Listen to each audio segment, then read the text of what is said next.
എല്ലാവരും പലപ്പോഴായി ചോദിക്കുന്ന ചോദ്യമാണ്, ടൈം എത്ര, സമയത്ര? എല്ലാവരുടെയും മറുപടി 12:08, 2:04 മണിക്കൂറും മിനിറ്റുകളും മാത്രമാണ് പറയാറ്. ആരും സെക്കൻഡ് പറയാറില്ല. എങ്ങനെയാണ് ഈ മിനിറ്റുകൾ ഉണ്ടാകുന്നത്? സെക്കൻഡ് സൂചി ഒരു കറക്കം കറങ്ങുമ്പോഴാണ് ഒരു മിനിറ്റ് ഉണ്ടാകുന്നത്. മിനിറ്റ് സൂചിയിൽ ഓട്ടം കറങ്ങുമ്പോഴാണ് മണിക്കൂറാകുന്നത്. അവിടെ സമയത്തിൽ യഥാർത്ഥ തുടക്കം സെക്കൻഡിൽ നിന്നാണ്. പക്ഷെ അതാരും ശ്രദ്ധിക്കാറില്ല. എന്നാൽ പലയിടങ്ങളിലും ശ്രദ്ധിക്കപ്പെടാതെ പോകുന്ന പലരുമുണ്ട്. കുടുംബത്തിൽ വലിയപ്പയും വല്യമ്മയും ഒക്കെ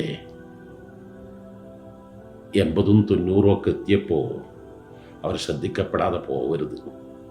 ആ വലിയപ്പയും വല്യമ്മയും ഇല്ലായിരുന്നുവെങ്കിൽ, അല്ലെങ്കിൽ പ്രായം ചെന്ന എൻ്റെ മാതാവും പിതാവും ഇല്ലായിരുന്നുവെങ്കിൽ കുട്ടിയാകുന്ന ഞാൻ ഉണ്ടാകുമായിരുന്നില്ല.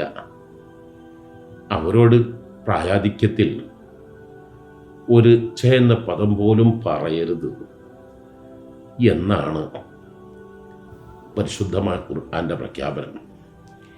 ഇത് ഏത് സ്ഥാപനത്തിലും ആ സ്ഥാപനങ്ങൾ തുടങ്ങി വെച്ച പഴയ കാരണവന്മാർ, നേതാക്കളുണ്ടാകും. പ്രവർത്തനങ്ങളിൽ പലപ്പോഴും സ്ഥാപനത്തിലെ സ്റ്റാഫ് അംഗങ്ങളായിരിക്കും. ഒരുപക്ഷെ ആ സ്ഥാപനത്തിലെ പ്രൗഢിയും പ്രതാപമൊക്കെ നിലനിൽക്കുന്നത് അവിടുത്തെ തൂത്തുവാരുന്നവരായിരിക്കും. അവരാ നിഷ്കളങ്കതയും ആത്മാർത്ഥതയും അതൊന്നും ചോദ്യം ചെയ്യരുത്. എപ്പോഴും ശ്രദ്ധിക്കപ്പെടാതെ പോകുന്ന ജീവിതങ്ങളെ പ്രോത്സാഹിപ്പിക്കാനും അവരെ സന്തോഷിപ്പിക്കാനും മറക്കാതിരിക്കുക.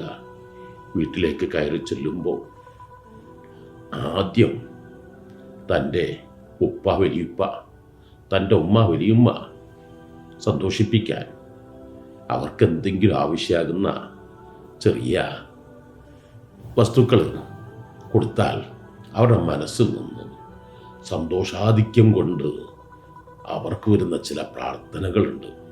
ആ പ്രാർത്ഥനകൾക്ക് വലിയ ഫലമായിരിക്കും. അല്ലാഹു വലിയ സ്വീകാര്യതയായിരിക്കും. അവരെ കൊണ്ടാണ് എൻ്റെ ജീവിതം. അതുപോലെ ചെറിയ കുട്ടികളുണ്ടാകും.